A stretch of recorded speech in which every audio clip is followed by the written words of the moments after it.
লক্ষ টাকা করে যে বীমা, সেই বীমার সুবিধাটুকু পাক। দুর্ভাগ্য পশ্চিমবঙ্গ মানুষ হিসাবে আজকে পশ্চিমবাংলার মানুষ আমরা এমন একটি রাজ্যে বসবাস করেছি যে এই সুযোগ সুবিধাগুলো আজকে আমরা নিতে পারছি না, শুধুমাত্র ভারতীয় জনতা পার্টি করি বলে, কিংবা শুধুমাত্র ভারতীয় জনতা পার্টির প্রধানমন্ত্রী দিল্লিতে ক্ষমতা আছে বলে এই সুবিধা আমরা নিতে পারছি না।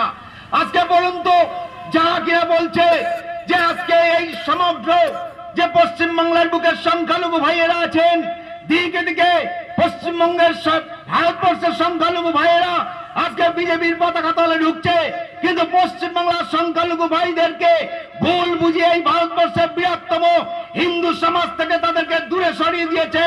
আজকে পশ্চিমবঙ্গের মুখ্য মুসলমান সমাজকে, সংখ্যালঘু সমাজকে শুধু সংখ্যালঘু হওয়া শিখিয়েছে, তাদেরকে ভারতীয় হওয়া শিখায়নি এই ভারতবর্ষের রাজনৈতিক দলগুলো। আমরা তাদেরকে বলতে চাই, সংখ্যালঘু বলে তাদেরকে ছোট করবেন না, সংখ্যালঘু বলে তাদেরকে ভিক্ষা দিতে যাবেন না। সংখ্যালঘু মানুষরা